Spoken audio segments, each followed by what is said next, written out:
Hello, salut à toi et bienvenue dans cette nouvelle vidéo, je suis hyper content de te retrouver. Je vais te parler d'un truc qui m'arrive souvent en fait, je suis dans un coworking, je travaille dans un coworking, normalement là aujourd'hui je suis chez moi. En fait dans ce coworking je suis souvent le témoin d'entretiens de recrutement. En fait il y a des sociétés qui trouvent des candidats en fait pour les placer dans des entreprises. Et il arrive que j'assiste à des entretiens de recrutement et je me trouve hyper chanceux parce que je découvre plein de trucs qui énervent les recruteurs. Et aujourd'hui, le thème de la vidéo, c'est 10 erreurs presque fatales à éviter quand tu vas passer un entretien d'embauche. Que tu sois community manager ou n'importe quel job ça passe, mais comme tu es community manager, là c'est vraiment des points vraiment spécifiquement pour toi auxquels j'ai réfléchi. Juste avant de commencer, je t'invite à découvrir ma formation où je te donne les 4 étapes pour devenir un community manager et vivre pleinement de son activité, tu vois. C'est une formation gratuite que tu peux découvrir en cliquant dans le lien sous la description dans la vidéo. Allez, c'est parti, on y va, tu vois. Je vais te donner donc parmi les 10 erreurs fatales à ne pas commettre en entretien, l'erreur numéro 1, c'est vraiment arriver en retard sans prévenir. Il n'y a rien qui énerve plus que ça les recruteurs, c'est quand tu arrives en retard et t'as pas prévenu et tu arrives 10 minutes, 10 minutes en retard comme si rien n'était, tu vois, tu te pointes dans les locaux et fais ah salut et tout.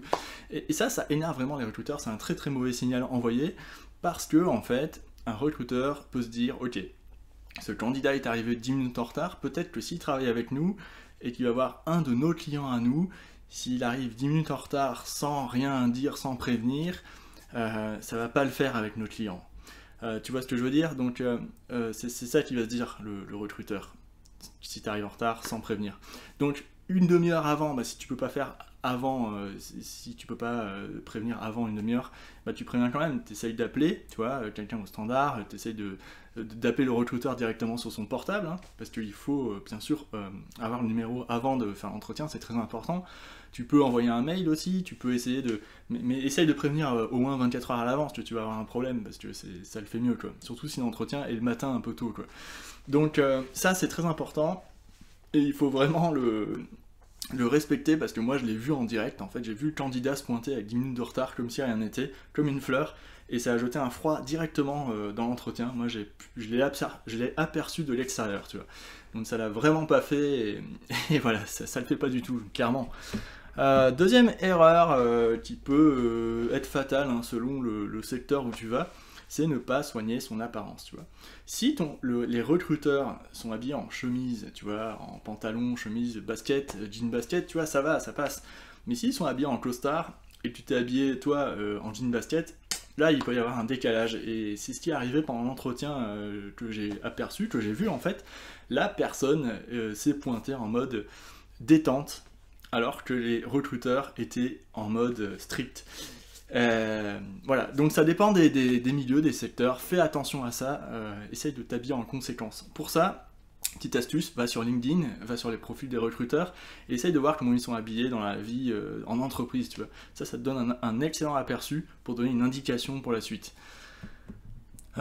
Troisième chose qui peut être retenue contre toi, c'est émettre un jugement négatif quand tu arrives dans les locaux de l'entreprise. Genre, les vitres sont sales, ou c'est petit ici, ou n'importe quel qualificatif qui est un peu négatif, tu vois. Le recruteur peut le prendre pour lui, et ça peut le blesser, et ça peut l'énerver, tu vois.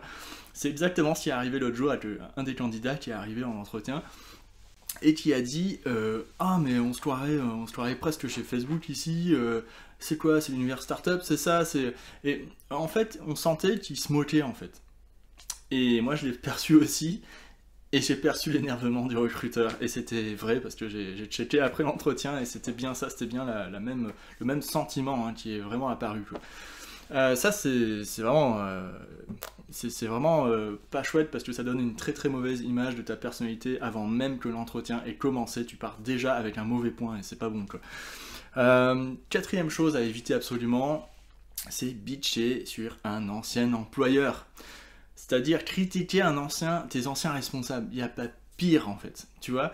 Je vais t'expliquer, pour la petite histoire en fait, je vais t'expliquer le truc. Un des candidats qui était présent avait apporté son CV, et la recruteuse a regardé son CV et a vu une des entreprises sur le CV et a fait « Ah oui, je connais très bien, j'ai une amie qui travaille dans cette entreprise, elle se sent pas très bien en ce moment parce que je crois que l'ambiance dans son service est pas dingue. » Le candidat est rentré dans son jeu, il a dit « Ah oui, ils sont vraiment horribles à la direction, c'est vraiment des gens qui sont pas du tout sympas, ils étaient horribles et je suis parti parce que j'en pouvais plus, j'ai vraiment pas aimé bosser dans cette entreprise. » En fait, là, il est tombé dans le panneau, le candidat. Il a direct bitché sur ses anciens employeurs parce qu'il sentait que le terrain était plutôt positif, mais en fait, non, c'était juste un piège. C'est terrible parce que en faisant ça, en fait, ça veut dire que tu pourras aussi le faire sur l'entreprise dans laquelle tu vas être recruté si tu cherches d'autres emplois plus tard, et ça, c'est juste pas possible. Les recruteurs détestent ça. En plus, sache un truc, c'est que les entreprises, elles communiquent entre elles, donc elles savent si une expérience s'est mal passée, elles peuvent savoir ça, et puis encore pire, imagine que l'entreprise dont tu as bitché les responsables, imagine cette entreprise, elle est cliente ou fournisseur de l'entreprise dans laquelle tu postules. Bah là c'est mort, tu n'auras jamais l'entretien. Donc il faut vraiment éviter de faire ça, c'est vraiment important de pas le faire, quoi. Cinquième point, une erreur fatale aussi, c'est quand tu te fies à l'apparence du recruteur, tu vois. S'il a l'air plus jeune que toi, ou elle a l'air plus jeune que toi, il ou elle a l'air plus jeune que toi, ou elle est habillée, ou il a une attitude qui est très relaxe, tu vois, où il rigole beaucoup.